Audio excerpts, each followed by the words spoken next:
Hi, today we are going to learn SDLC protocol that is used in sublayer of data link layer. So SDLC stands for High Level Data Link Control Protocol and it is bit oriented protocol. Bit oriented protocol mean जो आपका ये frame format हम कहते हैं, इसमें आपकी information जैसे 0101 के फॉर्म में रहेगी. सेकेंड होता है करेक्टर ओरिएंटेड प्रोटोकॉल. तो करेक्टर ओरिएंटेड प्रोटोकॉल में वन करेक्टर की साइज 1 बाइट होती है, तो इसलिए ये इंफॉर्मेशन 1 बाइट में स्टोर होती है. सो SDLC is a bit oriented protocol. Support both full duplex and half duplex mode communication in point two point and multi point. Point two point क्या होता है? जब आपका दो नोड डायरेक्टली एक दूसरे से कनेक्टेड है. अब मल्टी पॉइंट क्या होता है? जैसे ए से आपका बी भी कनेक्टेड है और there is another C. So this is multi point. SDLC is the base of many protocols and that have been designed for local area network. और सेकेंड प्रोटोकॉल जो है आपका इसे point two point is a protocol derived from SDLC is used for point-to-point link. But here we are going to discuss only SDLC. SDLC characterized by station type, configuration, response mode and frame type. तो ये चारों को आप use करके SDLC को आप define कर सकते हैं. तो स्टेशन टाइप में जो यूज होता है वो primary station, secondary station and combined station. तो स्टेशन क्या है? जैसे आपका कोई नोड है ए, ये बी से कम्युनिकेट करना चाहता है. सो this is point two point link. और ए ने जो है the frame issued by primary station is called command.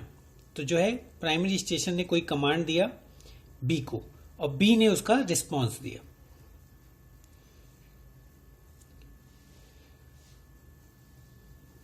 So primary station responsible for the operation of the link and frame issued by primary station called commands. Secondary ये primary station है. Secondary station क्या होंगे? Operates under the control of primary station. जैसे B जो है A के control में operate कर रहा है. And frame issued by secondary station are called responses. तो ये जो प्राइमरी स्टेशन से जो आपने कमांड दिया, फ्रेम इशू किया, वो that is known as command. और बी ने जो रिप्लाई किया that is in the form of frame, that is known as responses. And combined station जो है वो combine the feature of primary station and secondary station both. So ये 3 type के station type आप use कर सकते हैं जब भी SDLC प्रोटोकॉल आपको यूज करना है. कॉन्फ़िगरेशन, एक तो अनबैलेंस्ड कॉन्फ़िगरेशन हो सकता है, सेकंड सिमेट्रिकल कॉन्फ़िगरेशन होता है, थर्ड बैलेंस कॉन्फ़िगरेशन होता है. अनबैलेंस जो है कॉन्फ़िगरेशन में क्या होगा? इन केस प्राइमरी स्टेशन है और दिस इज सेकेंडरी स्टेशन और आपने कोई कमांड दिया और वो एक सेकेंडरी स्टेशन S1 और दूसरे सेकेंडरी स्टेशन S2 को रिसीव हुआ. This is multi point connection में आपका अनबैलेंस अकर कर सकता है. तो ये जो आपने कमांड दिया तो ये S1 को भी रिसीव हुआ ये कमांड C और S2 को भी रिसीव हुआ कमांड C. बट अगर S2 ही को केवल रिप्लाई करना है तो ये क्या होगा? रिस्पॉन्स आपको सिर्फ S2 के थ्रू मिलेगा. सो हमने जो है एक्स्ट्रा जो है पैकेट्स हमने S1 को शेयर कर दिया. सो विच इज अनबैलेंस्ड. सेकेंड आपका कॉन्फ़िगरेशन हो सकता है सिमेट्रिकल कॉन्फ़िगरेशन. तो सिमेट्रिकल कॉन्फ़िगरेशन में each physical station of link consist of 2 logical station and one a primary and other is secondary. तो उसमें क्या होगा कि आपका जो स्टेशन है उसमें आप प्राइमरी और सेकेंडरी दोनों के फीचर होने चाहिए लॉजिकली. और इसलिए ये जब भी आप लॉजिकली अगर प्राइमरी सेकेंडरी कोई कंप्यूटर है वो आपको कमांड भी दे सके और रिस्पॉन्स भी आपको सेंड कर सके, तो लॉजिकली उसके पास दोनों फीचर्स हैं, प्राइमरी और सेकेंडरी. तो इसमें क्या होगा? सिमेट्रिकल कॉन्फ़िगरेशन में आप अगर एज अ कमांड आप कोई चीज इशू करेंगे तो आपको रिसीव हो जाएगा रिस्पॉन्स, और एज अ कमांड आपको कुछ रिसीव होगा तो आप उसको सेकेंडरी की तरह आप बिहेव करके एज अ रिस्पॉन्स दे सकते हैं। Next is balance configuration.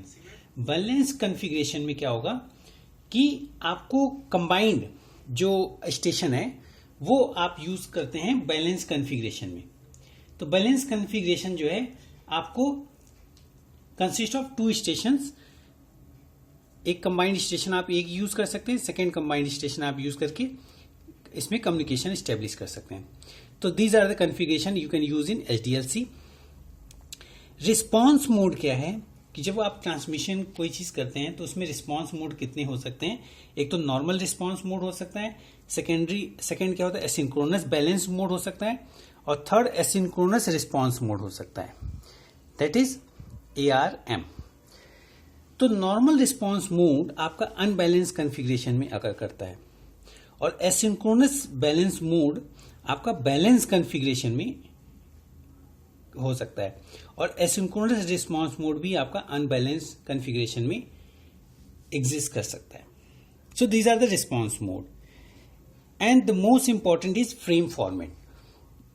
3 types frame format आप एचडीएलसी के दे सकते हैं। फर्स्ट है आई फ्रेम, फिर S frame and U frame. तो I frame is information frame, S frame supervisory frame and U frame is unnumbered frame. तो अगर आप देखें कि आई फ्रेम में ये पार्ट देखो, फ्लैग एड्रेस कंट्रोल तीनों में सेम है। फिर डिफरेंस कहां करता है, एक तो यहां पे ये जो पार्ट है उसमें यूजर इंफॉर्मेशन है, जबकि यहां पे ये यूजर इंफॉर्मेशन है ही नहीं। और यू फ्रेम में आपका user information is replaced by management information, सिर्फ ये मैनेज करने के लिए यूज होता है। और इसके बाद एफसीएस फ्लैग इन तीनों में यूज है। FCS stand for frame check sequence. तो these are the 3 types frame format used in high level data link control protocol. अब इसके फील्ड की बात करते हैं। तो flag field, this field contain synchronization pattern in 0101 this format में, which identify both beginning and end of frame. So this identify beginning and end of the frame. और address field क्या करता है, this field contains the address of secondary station if a primary station created the frame. It contains 2 address, or if secondary station create the frame then it contains from address. Next आपका control field है। The control field is 1 और 2 bytes के इसमें होंगे, use for flow and error control. Information field जो आई frame में है वो एज अ डेटा आप यूज कर सकते हैं।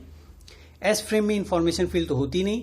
यू फ्रेम में इंफॉर्मेशन फील्ड जो है रिप्लेस हो जाती है, मैनेजमेंट, आप उसे मैनेजमेंट के लिए यूज कर सकते हैं। वो इंफॉर्मेशन आपका यू फ्रेम में आकर करता है।